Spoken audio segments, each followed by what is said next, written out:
Morning, everybody. Welcome to the Boutique BC2 show. I'm your host, Bill Cancel. Happy Friday, everybody. We finally made it to the end of the week. What an interesting week this was today.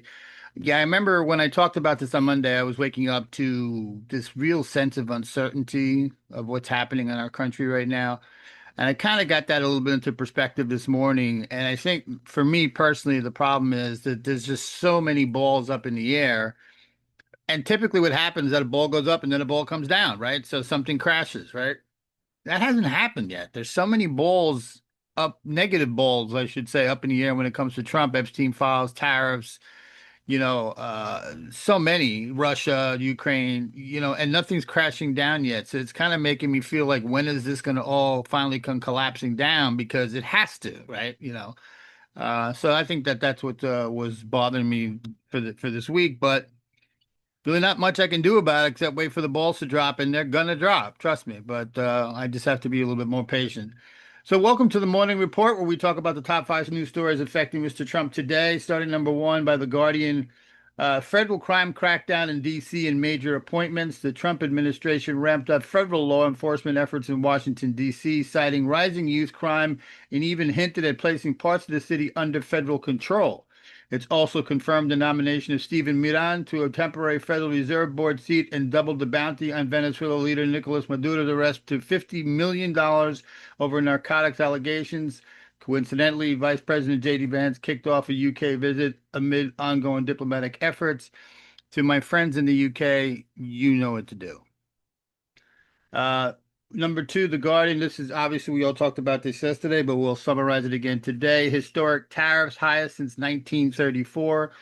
Trump rolled out sweeping new tariffs ranging from 10% to over 40%, affecting more than 60 countries and marking the highest U.S. tariff rate since 1934. Despite global economic backlash and fears of trade disruption, the administration argues that these actions will stimulate domestic investment. Again, this is going to break or make Trump. Uh, Stimulating domestic investment. I have been very vocal about this. I would love to see more domestic investment in the United States, but it's not something that happens between Friday and Monday. This is something that happens over decades. And Trump is so narcissistic and is so lost in his own thought that he really truly believes that just by snapping his finger, companies are going to leave where they are now and build new plants and do all this in like a week. It's not going to happen, which means what will happen is that the impact of the tariffs are going to really start to bite and dig in deep. And that's when the problem starts to arise. So this is not long, this is long way from being over. And mind you, don't forget that the appellate court has yet to rule on whether his tariffs are legal anyway. So that's a whole other dynamic that enters into this thing, and where does SCOTUS go on this, and so on and so forth. So we're going to be around this tariff thing for quite some time, and the damage is going to continue to be done week over week, month over month.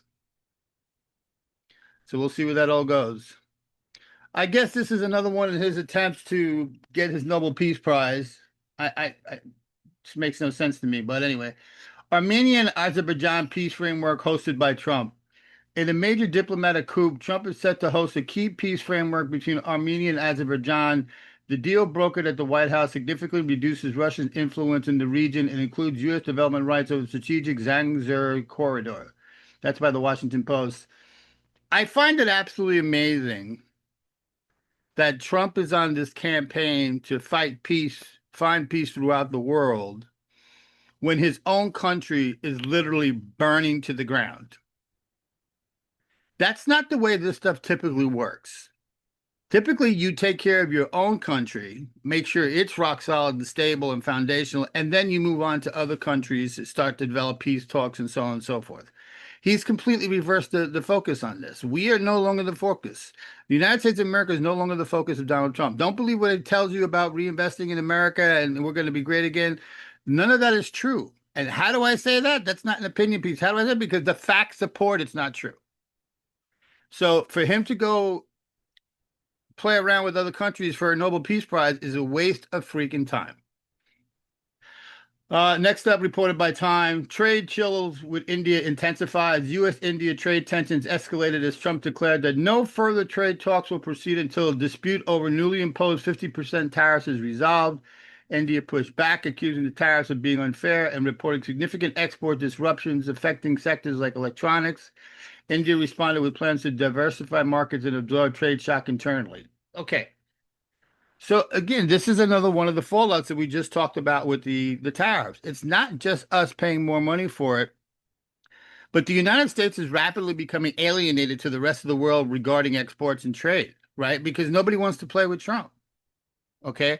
So I actually can see a point where we're just eliminated from the whole trade community and just left to die on our own.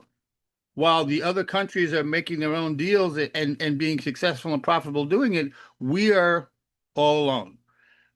Who caused that? Wasn't Joe Biden. The next one I'm categorizing, this is by Financial Times. The last one I'm categorizing is I'll believe it when I see it. Putin to meet Trump. The Kremlin confirmed that President Vladimir Putin will meet with Donald Trump in the near future, signaling a renewed diplomatic engagement. No additional details. How interesting, such as timing or topics, have been disclosed. Again, how interesting.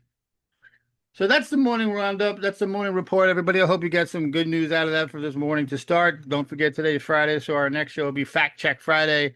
And as far as other shows are concerned, on Sunday, this coming Sunday, 2 p.m. Eastern Time, the return. Are you ready? Of the Canamigos. My Canadian buddies are back. God knows we got a lot to talk about, so that's going to be a fantastic show. I hope you stay tuned for that.